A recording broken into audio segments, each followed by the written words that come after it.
Hello students, once again your welcome in my channel Agrahari sir maths and physics. आज हम लोग class 9th के लिए फिजिक्स चैप्टर मोशंस के आगे के क्वेश्चंस को कंटिन्यू करते हुए क्वेश्चन नंबर 9 को सॉल्व करेंगे। In this question it is given that state which of the following situations are possible. कुछ यहाँ सिचुएशंस दिए गए हैं, ए और बी सिचुएशन दिए गए हैं।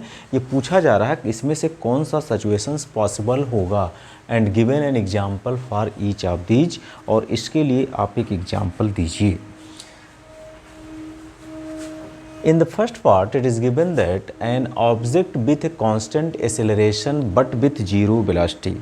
आप एक ऐसे सिचुएशंस को बताइए विद एग्जाम्पल के द्वारा कि एक ऑब्जेक्ट में कांस्टेंट एक्सेलरेशन लग रहा हो बट विथ जीरो वेलोसिटी, लेकिन उसकी वेलोसिटी क्या हो जाए, जीरो हो जाए।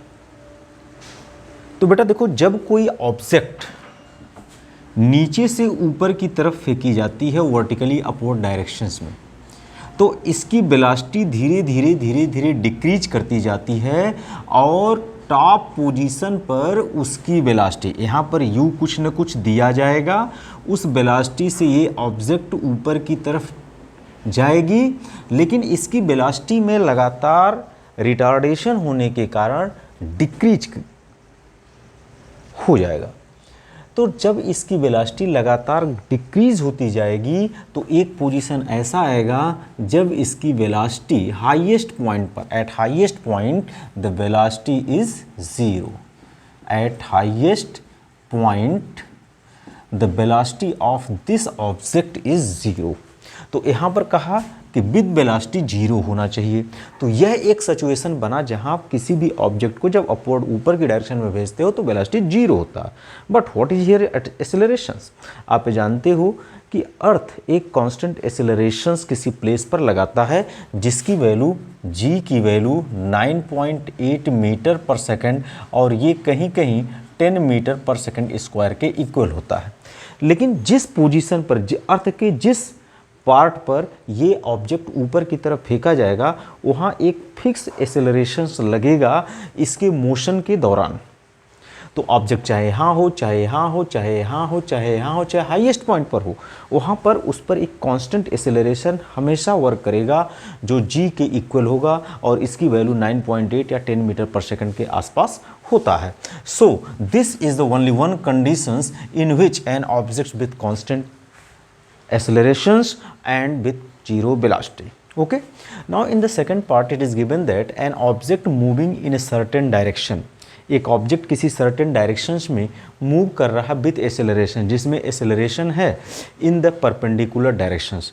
बेटा अगर हम एक स्टोन को लें और उसको थ्रेड में बांध करके हाथ में ले करके इस तरह से उसको रिवॉल्व करें, अर्थात जब स्टोन को मैं सर्कुलर पाथ पर इस तरह से बांध करके रिवॉल्व करूंगा तो एक सर्कुलर मोशन करेगा और सर्कुलर मोशन के दौरान इसके हर पॉइंट पर वेलोसिटी क्या होगी, इस सर्कुलर ऑर्बिट के टेंजेंट के डायरेक्शंस में इसका क्या होगा, वेलोसिटी होगा।